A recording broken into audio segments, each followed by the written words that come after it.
2026 के अंदर Indigo airline का वेब चेक इन करने का कंप्लीट प्रोसेस आज के इस वीडियो में देखने वाले हैं। यानी कि इंडिगो का बोर्डिंग पास डाउनलोड करने का कंप्लीट प्रोसेस देखेंगे। यहाँ पे आप लाइव प्रूफ देख सकते हैं, मोबाइल के माध्यम से ही हमने वेब चेक इन कंप्लीट किया है। और वेब चेक इन करने के बाद बोर्डिंग पास में जो मल्टीपल टाइमिंग लिखे होते हैं, इसे कैसे समझना है, फ्लाइट के अंदर एंट्री कब होगा, और खास करके इस प्रकार का फिजिकल बोर्डिंग पास अगर आपको चाहिए तो फ्री में कहां से मिलेगा, सब कुछ जानेंगे आज के इस वीडियो में।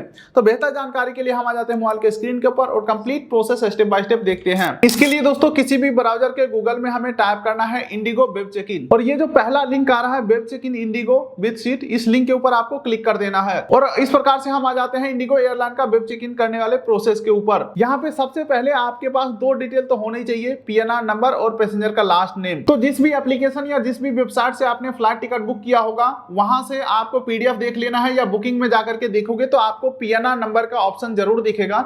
तो ये रहा हमारा दोस्तों पीएनआर नंबर, ये यहां से हमें कॉपी कर लेना है, ठीक है। उसके बाद पैसेंजर का लास्ट नेम, तो ये रहा हमारा पैसेंजर नेम और ये रहा हमारा पैसेंजर का लास्ट नेम। ये दोनों डिटेल के माध्यम से हम वेब चेक इन को करेंगे कंप्लीट। तो यहां से हमने पीएनआर नंबर कॉपी कर दिया, यहां पे मैं पेस्ट कर देता हूं और पैसेंजर का लास्ट नेम डाल दिया हूं और वेब चेक इन के ऊपर क्लिक करना है। लेकिन उससे पहले एक बात जरूर ध्यान में रखना है, सबसे पहले आपको ये चेक करना है कि आप वेब चेक इन के लिए एलिजिबल हो या नहीं, क्योंकि वेब चेक इन करने का एक समय सीमा निर्धारित है, एक समय के अंदर ही वेब चेक इन होता है। तो यहाँ पे देख सकते हैं क्लियरली मेंशन है check in online for free 48 घंटा से लेकर के 60 मिनट पहले। तो फ्लाइट टेक ऑफ करने से यानी कि फ्लाइट उड़ने से 60 मिनट पहले से लेकर के ज्यादा 48 घंटे तक अगर आपका समय बचा हुआ है तो इसी के बीच आपको वेब चेक इन करना है, ठीक है। तो मेरा कल का फ्लाइट है तो आज वेब चेक इन कर रहा हूं तो हो जाएगा। तो पीएनआर नंबर पैसेंजर का लास्ट नेम डाल दिया, वेब चेक इन के ऊपर मैं क्लिक करता हूं। अब दोस्तों हमारे सामने प्रॉपर बुकिंग खुल के आ चुका है, किस डेट का फ्लाइट है, कहां से कहां तक का। तो चंडीगढ़ से पटना का फ्लाइट है, नॉन स्टॉप फ्लाइट है, 1 घंटा 50 मिनट का। और जितने भी पैसेंजर का डिटेल होगा यहाँ पे आ जाएगा, जितने भी पैसेंजर होंगे सभी को आपको सेलेक्ट कर लेना है, क्योंकि सभी का हमें वेब चेक इन करना है। और यहाँ पे देख सकते हैं क्लियरली मेंशन है hi Vikas, web check in window for your flight is now open, यानी कि वेब चेक इन अभी चालू है। चलो हम चेक इन बटन के ऊपर क्लिक करते हैं। अब दोस्तों हमारे सामने रिकमेंडेड एड ऑन फीचर्स आ रहे हैं, तो यहाँ पे आप देख सकते हैं और आप ऐड भी कर सकते हैं खाना पीना। लेकिन मैं यहाँ पे कुछ भी ऐड नहीं करने वाला हूँ, क्योंकि खाना पीना ऐड करेंगे पैसा एक्स्ट्रा ऐड होगा तो वो आपकी मर्जी है। चलो मैं फिलहाल नेक्स्ट बटन के ऊपर क्लिक करके आगे बढ़ता हूँ। अब दोस्तों इस पेज के ऊपर आप या तो सीट सेलेक्ट कर सकते हैं या मॉडिफाई कर सकते हैं। मैं फ्लाइट बुकिंग के समय ही विंडो सीट सेलेक्ट कर लिया था, ये हमारा सीट पहले से ही सेलेक्टेड है, तो हमें कोई भी चेंजेस करने का प्लान नहीं है। तो चलिए सीधे नेक्स्ट बटन के ऊपर हम क्लिक करते हैं। वैसे अगर आप फ्लाइट बुकिंग के समय सीट नहीं सेलेक्ट किए होंगे तो वेब चेक इन के समय सीट सेलेक्ट कर लेंगे। अगर वेब चेक इन के समय भी सीट सेलेक्ट नहीं कर लेते हैं तो एयरलाइन ऑटोमेटिक कोई भी एक रैंडम सा सीट आपको अलॉट कर देगा, जो भी खाली होगा। हो सकता है वो विंडो सीट भी हो या पीछे का सीट, आगे सीट, कहीं भी आपका सीट हो सकता है। तो चलिए सीट सेलेक्ट करने के बाद आगे बढ़ते हैं। तो यहाँ पे हमें अपना पैसेंजर का कुछ कॉन्टेक्ट डिटेल डालना है, जैसे कि पैसेंजर का मोबाइल नंबर और ईमेल आईडी डाल देना है, और सामान आप क्या ले जा सकते हैं। तो देख सकते हैं 7 kilo cabin baggage, 15 kilo check in baggage हमारे टिकट के ऊपर अलाउ है। तो चलो मोबाइल नंबर ईमेल आईडी डाल के और आगे बढ़ते हैं, और नीचे 2 टर्म्स एंड कंडीशन एग्री करके नेक्स्ट करना है। चलिए दोस्तों अब यहाँ पे कुछ dangerous goods and restricted item का लिस्ट दिया गया है, यानी कि ऐसा पदार्थ जो आप फ्लाइट के अंदर नहीं ले जा सकते, ना ही केबिन बैगेज में, ना ही चेक इन बैगेज में। फ्लेमेबल आइटम यानी कि जिससे आग लग सकता है, जो कोई ब्लास्ट होने वाला आइटम है नहीं ले जा सकते हैं। वेपन हो गया यानी कि बंदूक, चाकू, ब्लेड, ये सब चीजें फ्लाइट के अंदर अलाउ नहीं है। सूखा हुआ नारियल बिल्कुल ही अलाउ नहीं है। इसके अलावा लाइटर, माचिस या कोई ऐसा केमिकल जो फ्लाइट को या आदमी को नुकसान पहुंचा सकता है, ये सब सामान आप फ्लाइट के अंदर नहीं ले जा सकते हैं। और पावर बैंक या बैटरी वाले जितने भी इलेक्ट्रॉनिक आइटम होंगे सभी के सभी हैंड बैगेज में जाएगा। चेक इन बैगेज में कोई भी बैटरी वाला आइटम नहीं जाना चाहिए। तो यही सब कुछ टर्म्स एंड कंडीशन यहाँ पे बताए जा रहे हैं, सबको एग्री करना है। तो टर्म्स एंड कंडीशन एग्री करके और एग्री एंड कंटिन्यू के ऊपर क्लिक करेंगे। और एक सबसे इंपॉर्टेंट बात कि कभी भी आप फ्लाइट के अंदर अपने से सामान पैक करके ले जाएं, क्योंकि सामान का जिम्मेवारी आपका होता है। कुछ गलत सामान निकलता है तो प्रॉपर आपके जिम्मेवारी होगा। आप ये नहीं कह सकते कि उसने पैक करके हमें दे दिया, हम लेके चले गए, मुझे तो पता ही नहीं था। तो ये चीजें मान्य नहीं होगा। एयरपोर्ट के ऊपर जो चीज आपके हाथ में है उसका सारा जिम्मेवारी आपका रहता है। चलो दोस्तों यहाँ पे सारे terms and condition agree and continue के ऊपर मैं क्लिक कर दिया हूँ। अब दोस्तों हमारा वेब चेक इन सक्सेसफुल हो चुका है। ये हमारा बोर्डिंग पास का क्यूआर कोड जनरेट हो चुका है, जिसमें कि दोस्तों सबसे इंपॉर्टेंट गेट नंबर होता है। गेट नंबर हमें मिला ही नहीं है। अभी मैं आपको बताऊंगा इसके बारे में कि ये हमें पता कहां से चलेगा। आप चाहो तो इस पेज का स्क्रीनशॉट ले सकते हो, या आप नीचे स्क्रॉल करोगे तो यहीं पे आपको डाउनलोड का भी ऑप्शन मिलेगा और ईमेल का भी ऑप्शन मिलेगा। तो चलो मैं एक बार डाउनलोड के ऊपर क्लिक कर देता हूं, और ये रहा हमारा वेब चेक इन होकर के बोर्डिंग पास, और इसे मैं पीडीएफ में सेव कर लेता हूं, डन कर देता हूं। और इस पीडीएफ को ना किसी के भी व्हाट्सएप पे सेव कर देना है, ताकि आप